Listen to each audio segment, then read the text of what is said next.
दुनिया बोलती है और बोलेगी भी, पर पता नहीं क्यों अपनी कहते हैं ना कि अपनी बुद्धि होती है थोड़ा सोचने समझने की सारी चीज़ों की, वो पता नहीं कहाँ लेके बैठे हैं लोग और कुछ भी मुँह उठा के बोल रहे हैं, फिर मतलब कैरेक्टर तक जा रहे हैं, कुछ भी लखन भैया के ऊपर बोल रहे हैं, कभी मेरे ऊपर बोल रहे हैं। और पहले मैं ये कहूँगी आप ना अपनी लाइफ़ देखो, आप अपनी लाइफ़ में कर क्या रही हो क्या? अब बोलते हैं कि आप उनके बारे में बोलती क्यों हो? जब मैं बोलूँगी नहीं तो लोगों को पता कैसे चलेगा? मैं तो उनसे भी कह रही हूँ बनाओ वीडियोज़ बोलो, अंशु का चैनल है ना उसको मैंने दे रखा है, मेरे में तो लॉगिन भी नहीं है ना, च क्या बोलना है आपको? क्या अपनी सच्चाई साबित करनी है? मैंने क्या बुरा किया है? वो सारी चीज़ें बोलो ना, मेरे पास तो हाँ, है सच्चाई मैं बोल रही हूँ, आपके पास भी सच्चाई है, मेरी कोई बात है आप बोलो, रखो अपनी बात। भाई दूसरा जो पक्ष है ना, बात तो वो तभी रखेगा ना जब वो खुद सही हो, जब वो चीज़ सही नहीं है तभी तो वो रख नहीं रहे हैं। इतने भी कोई सीधे नहीं है कि अपनी बात नहीं रखते। आज मैं गलत होती ना तो सबसे पहले सोशल मीडिया पे खड़े हो जाते और मैं तो ओपन चैलेंज कर रही हूँ, बोलो तो सही कि मेरी गलती क्या थी, कि क्या मैंने या जो भी कुछ बोल रही हूँ गलत है, जो भी कुछ है। अंशु का चैनल है, उस पे वीडियो डलवाओ, कोई मना नहीं करेगा, अंशु भी सब उन्हीं के फ़ेवर में है। अभी तो इतनी ऐसी-ऐसी चीज़ें लेके आऊँगी जिस शॉक्ड रह जाओगे कि ये क्या-क्या सहन कर रही थी मैं। हाँ, ऑडियो क्यों डाले थे, रीज़न क्या था? रीज़न ये था कि मेरे ससुर जी मुझे और मेरी मम्मी को गालियाँ देते हैं कि साले झूठ बोलते हैं और कुछ भी सोशल मीडिया पे डालते हैं। झूठ के अलावा सच बोलना नहीं आता है इनको, और वो रिकॉर्डिंग भी मेरे पास है जो उस दिन वो गालियाँ दे रहे थे मेरे से कि झूठ बोलते हैं, इसकी माँ भी झूठी है, इसका पूरा खानदान झूठा है और 1% भी सच्चाई नहीं है। मैं कि आपकी अगर मैं सच्चाई भी लाऊँ ना, तो मैं कि कहीं मुँह दिखाने लायक नहीं रहोगे, तो भी मेरे को गालियाँ दे रहे थे। तो ये रीज़न था पूरी सच्चाई लाने का। और हर दिन आए दिन कलेश होता था, आए दिन अंशु मेरे पास आती थी तो तू ऊपर नहीं जाएगी वरना तेरे को तेरे घर भेज देंगे, जा यहाँ से वापस, आज तू स्कूल नहीं जाएगी। उसको फ़ोर्स करते थे, इतना परेशान करते थे उसको।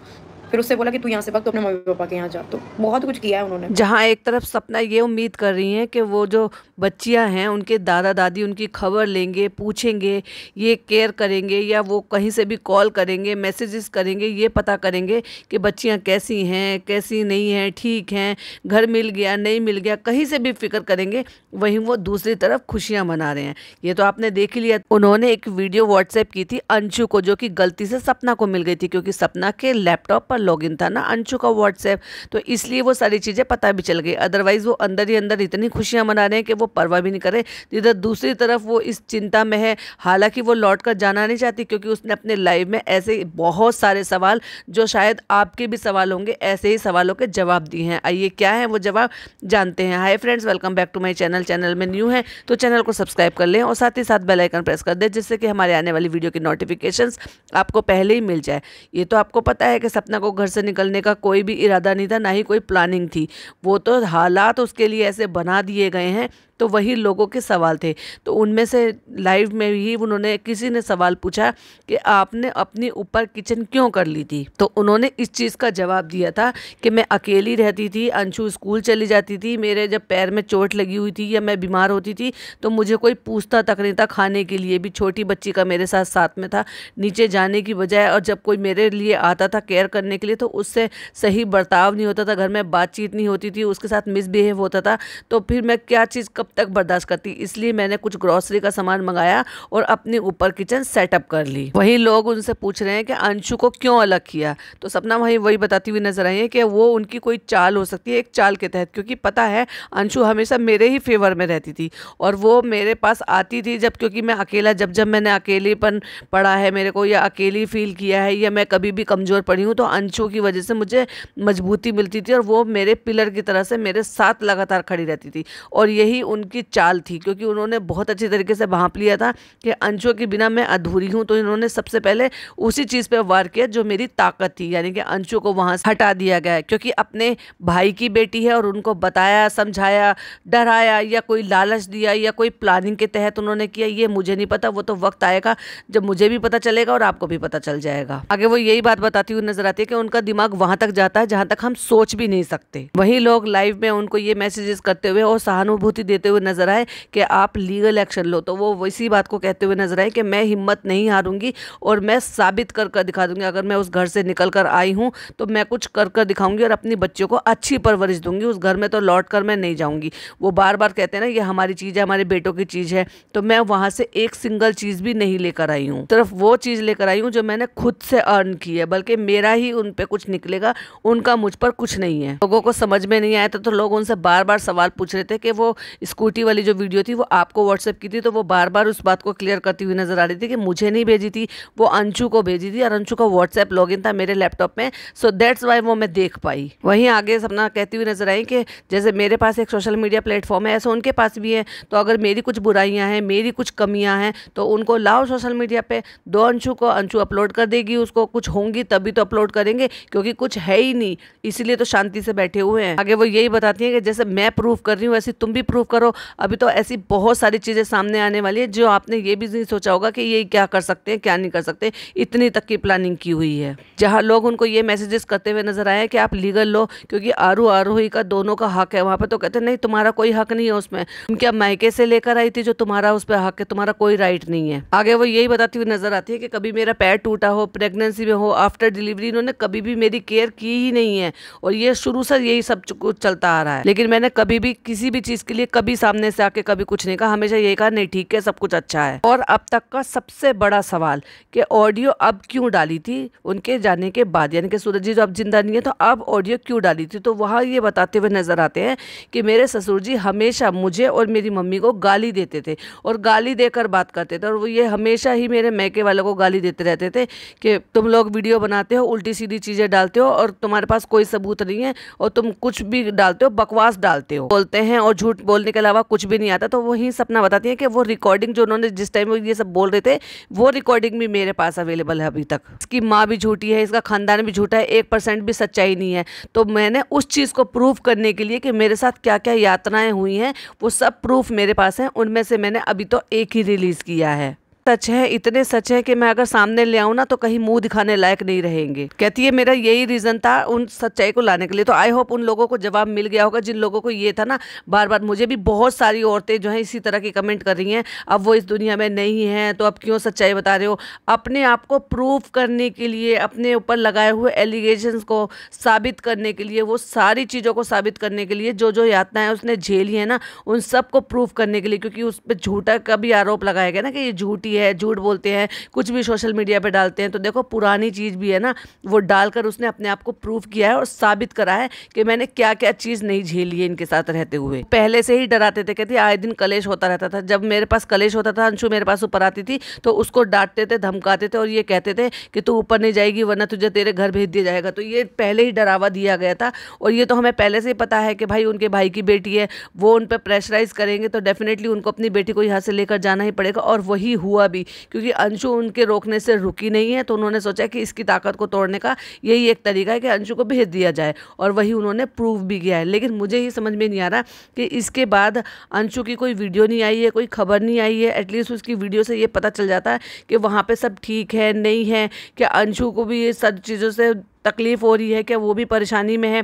और इस बार उन्होंने जो लाइव किया या फिर उन्होंने जो वीडियो डाली और उनके खिलाफ लोगों ने ऐसी ऐसी वीडियोस बना रहे हैं, ऐसे ऐसे एलिगेशंस लगा रहे हैं, उस पर भी एक बार भी अंशु का कोई कमेंट नहीं आया। क्या अंशु भी सपना को भूलकर अपनी लाइफ में मस्त हो गई है, या उसको रोका गया है, या उससे उसका चैनल ले लिया गया है?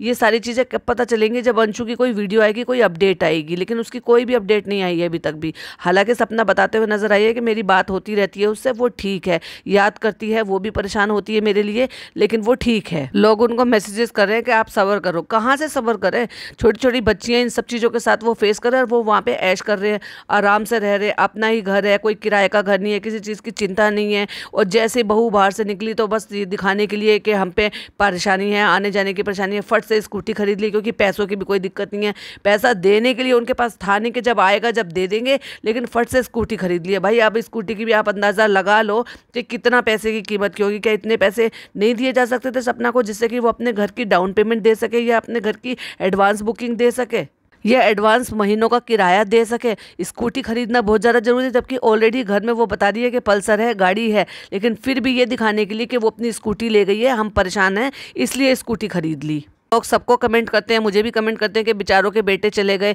तो वो आगे वो यही तो कहती है कि मेरे भी तो गए हैं, क्या मेरे कुछ नहीं लगते थे क्या? वो मैंने भी तो अपने दोनों पति खोए हैं ना, मैं भी तो परेशान हो गई हूँ ना। सबसे ज़्यादा परेशानी तो मुझे हुई है, वो तो अपनी ज़िंदगी आराम से जी रहे हैं, अपने घर में रह रहे हैं, मेरे साथ 2 बच्चियों का साथ है, मैं घर से बेघर हुई हूँ, मेरे को सारी चीज़ों की परेशानी हुई है, मेरे साथ ही लड़ाई फजीते कर रहे हैं। बात वो बता रही हैं आगे कि ये लड़कियां हैं इसलिए उनको कोई फर्क नहीं पड़ रहा, अगर लड़के होते ना तो इनको जाने भी नहीं देते और उनको रख लेते। कहती हैं ना कि मेरा वंश खत्म हो गया, ये कहते हैं कि मेरा वंश खत्म हो गया। अब बताओ, बेटियां होना भी कोई अपने हाथ की बात होती है? वो तो ईश्वर की देन होती है, उसकी मर्जी होती है, लेकिन इनको ये सब चीज़ों में, हर चीज़ में कमी निकालना। अब जैसे एक बेटे से बेटी हुई, दूसरे बेटे से बेटी हुई, तो क्या इनकी गलती है क्या? वो बेटे होते तो रख लेते यार। आजकल बेटा बेटी में कमी क्या है, बेटियां भी नाम रोशन कर रही हैं। वहीं वो आगे कहते हुए नजर आई है कि लखन भैया बहुत हेल्प कर रहे हैं, उनकी टीम भी सब तरह की हेल्प कर रही है, क्योंकि उनको जब जब चैनल के थ्रू कोई भी परेशानी आके खड़ी हुई है तो उन्होंने हमेशा उनकी परेशानी में उनको सपोर्ट किया है और उनकी वो प्रॉब्लम को दूर करी है। वो यही तो बता रही है कि आखिरकार खून के रिश्ते काम नहीं आते हैं कई बार, लेकिन ऐसे दिल के बनाए हुए रिश्ते काम आ जाते हैं, जिस दिल के रिश्ते को और लोग बदनाम कर रहे हैं। लेकिन अच्छा और बहुत ही अच्छा सबक सिखाया सपना ने उनको, लखन ने, दोनों ने मिलके। देखो भाई, जब बात अपनी आन बान शान पे आ जाती है ना, तो अच्छे अच्छे से लोगों को जो ना सबक सिखाया जा सकता है, जैसे कि इनको सिखाया। बड़े अपने आप को वो बन रहे थे ना, आखिरकार माफ़ी मांगनी पड़ी ना, आ गए ना अपनी औकात में। दोनों मियाँ बीवी ने माफ़ी मांगी, दोनों मियाँ बीवी ने ये कहा कि हम नहीं डालेंगे, और लिटरली उन्होंने तो ये कहा कि ये तो मुझे पर्सनली मैसेज कर कर भी बोल सकते थे, और इस तरह से धमकाने की और इन सब चीज़ों की क्या जरूरत थी, FIR कराने की क्या जरूरत थी, जब तुम लोग बाजी नहीं आ रहे थे। और दिन भर में कई कई वीडियो डाल डाल के हद पार कर दी थी हर चीज़ की, और अब सडनली हो गया। और भाई 2 दिन से तो वाइफ को गायब करके खुद ही लाइव कर करके खुद ही वीडियो बना बना के सामने आ रहे, जबकि अगर देखोगे ना, उनके खुद के रिश्ते अच्छे नहीं है भाई, अपने खुद के बहन भाइयों के साथ नहीं है, देवर जिठानी के साथ नहीं है, सास ससुर के साथ नहीं है, किसी के साथ अच्छे रिश्ते नहीं है उस लेडी के, लेकिन नहीं, दूसरों पे चीचा लेदर करना है, दूसरों की इज्जत को खराब करना है।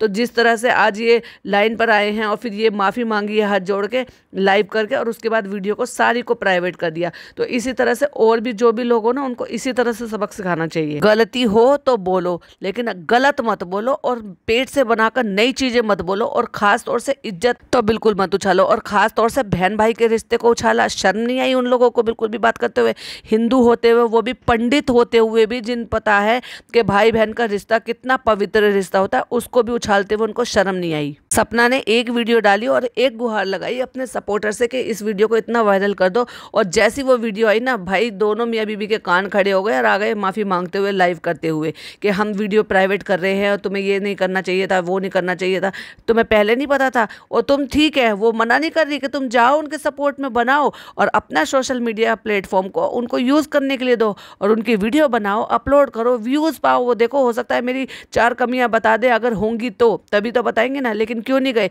झूठ मूठ बोल दिया, झूठ मूठ जो है टाइटल डाल दिया, झूठ मूठ थंबनेल बना दिए कि हम तो मिलकर आए थे, जबकि मिले नहीं वहां पर जाकर। लेकिन पता चल गया ना कि आखिरकार गलत इंसान से पंगा लोगे तो यही हाल होगा। वो बेचारी निधि की दुनिया चैनल है, वो भी एक बेचारी विडो है, उसके साथ एक छोटा बच्चा है, उसको भाई इन लोगों ने इतना परेशान किया था, उसको भी ब्लैकमेल कर रहे थे वीडियो के नाम से, लेकिन उसके पास सपोर्ट में कोई था नहीं, उसके लिए कोई खड़ा होने वाला नहीं था। लेकिन ये भूल गई थी कि सपना अकेली नहीं है, उसके साथ बहुत सारे लोग हैं, और उसके भाई भी हैं, और भाई का पूरा परिवार भी है।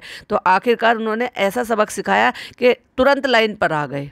बहुत सारे सवाल थे जिनका उन्होंने लाइव में जवाब दिया। वो चाहती तो जितने सवाल थे ना लोगों के, उन पर न जाने कितनी सारी वीडियोस निकाल सकती थी, लेकिन उन्होंने लाइव आके एक एक सवालों के जवाब दिए, जिससे कि लोगों को किसी भी तरह के उनके मन में कोई बात आए, डाउट आए, वो उन्होंने क्लियर किए बैठ के, और एक एक सवालों के उन्होंने जवाब दिए हैं। फिर चाहे वो वीडियो रिकॉर्डिंग वाली बात हो कि वो क्यों रिलीज़ की, फिर चाहे वो घर छोड़ने वाली बात हो कि घर क्यों छोड़ा, फिर चाहे वो अंशु को वहाँ से दूर करने वाली बात हो, फिर चाहे वो वीडियो उनको कैसी मिली स्कूटी की पूजा करने वाली वो हो, फिर चाहे फिर वो पुलिस घर पे आई थी तो इन्होंने उसको कैसे उनको वहाँ से रफा दफा किया, और उन्होंने अपना बयान दिया कि ऐसा कुछ नहीं है, मेरे सास ससुर मुझे परेशान नहीं करते। इतने पर भी देखो उनके बारे में सोच रही है, और पुलिस को वहाँ से इन्होंने रफा दफा किया। तो इस बात से अंदाज़ा लगाया जा सकता है कि सपना की परवरिश कैसी है, उसकी माँ की परवरिश कैसी है, और इन लोगों के अखलाक कैसे हैं। सपना अच्छी नहीं होती, उस अच्छी बातें नहीं होती, अच्छी परवरिश नहीं होती, अच्छी चीज़ें नहीं होती, तो क्या वो दिल से इतने अच्छे कनेक्शन बना पाती, जैसे शिवी ने कैसे हाल में आके जब उसका हाथ थामा, उसको हेल्प की, जैसे लखन भाई का पूरा फ़र्ज़ उन्होंने निभाया है। तो ये जो रिश्ते होते हैं ना, आपके अच्छे अखलाक होते हैं, आपकी अच्छी परवरिश होती है, आपकी अच्छी आदतें होती है, आपकी अच्छी बातें होती है ना, उनसे ही रिश्ते बनते हैं, क्योंकि ताली भी दोनों हाथों से ही बजती है। और वहाँ वो दूसरी तरफ है, इनके सास ससुर है कि घर में किसी को आना जाना पसंद नहीं करते, किसी के यहाँ जाते पसंद नहीं थे, कुछ करना नहीं है, इनको अकेले पड़े हुए हैं ना, अपनी ज़िंदगी में अपनी ही दुनिया में मस्त हैं। वहीं सपना बताती हुई नजर आई कि किसी को घर में इसलिए नहीं आने देते थे क्योंकि घर में जो बातें होती थी, ड्रिंक करना, गाली गलौज करना, लड़ाई फजीते करना, कोई बाहर का आएगा तो ये सारी चीज़ें घर से बाहर जाएंगी, मैं बताती नहीं थी, कोई और आएगा तो उनको ये सारी चीज़ें पता चलेंगी, तो इसलिए किसी का भी घर में आना ये पसंद ही नहीं करते थे। इसलिए इनके घर की बातें आज तक कभी बाहर नहीं निकली और मैंने भी कभी बताई नहीं है। मैंने सोचा कि चलो जाने दो, जब चीज़ें ठीक हो गई हैं तो कोई बात नहीं, लेकिन इसके बावजूद भी ये रुकने पर बाज नहीं आ रहे थे और एक के बाद रोज़ लड़ाई फजीते करना, गाली गलौज करना, उल्टा सीधा बोलना और ये सारी चीज़ें मेरे साथ लगातार करते रहते थे। और ऊपर से फिर ये भी कहते थे कि झूठ बोलती है, झूठ बोलती है, माँ बेटी झूठ बोलती हैं और गलत गलत चीज़ें अपलोड करती हैं। ये था मेरा रीज़न रिकॉर्डिंग को अपलोड करने का, इनको प्रूफ देने का। आई होप बहुत सारे सवालों के जवाब आपको मिल गए होंगे, जो बहुत सारे लोग कमेंट करते हैं, जो आज भी मेरे चैनल पर आकर भी इस चीज़ के लिए सपोर्ट करते हैं कि भाई वो जो है परेशान है, माँ बाप है। मैं मानती हूँ भाई उनका भी दुख है अपनी जगह, लेकिन अपने दुख में इतने भी आप जो है ना बिल्कुल मत गुम हो जाओ कि उसके चक्कर में जो चले गए उनके चक्कर में जो आज जिंदा है, जो तुम्हारी दोनों पोतियों को जो उन्हीं का अंश लेकर वो बैठी हुई है, दर बदर की ठोकरें खा रही है, परेशान हो रही है, उसको तुम दुनिया से मतलब बिल्कुल भूल जाओ। उसको बिल्कुल किसी चीज़ का ना हिसाब देना है, ना पैसा देना है, ना जेवर देना है, ना किसी चीज़ का पूछना है। बस एक बार घर से निकल गई तो चलो भाई निकल गई, हमारे से कोई वास्ता नहीं। और घर में बैठे बैठे नई नई तरह की प्लानिंग कर रहे हैं। ये है भाई इनका दुख, ये है ये मासूम माँ बाप जो अपने बच्चों के जाने के बाद ऐसे हताश हो गए। हताश नहीं हो गए हैं भाई, ये नई नई तरीके की प्लानिंग कर रहे हैं। और भी कई सारी ऐसी चीज़ें हैं जो दबी आवाज़ में सपना ने कहा जरूर है, लेकिन आने वाले वक्त पर ही पता चलेंगी कि उनके कहने की क्या इंटेंशन थी या वो क्या कहना चाह रही थी। चलिए भाई, इसी के साथ हम भी रिएक्शन एंड करते हैं। आई होप आपको वीडियो पसंद आई हो तो क्या करना है, लाइक शेयर करना, चैनल पे पहली बार आए हैं तो सब्सक्राइब करना। मिलती हूँ नेक्स्ट वीडियो में। टिल देन बाय बाय, अल्लाह हाफिज़, टेक केयर।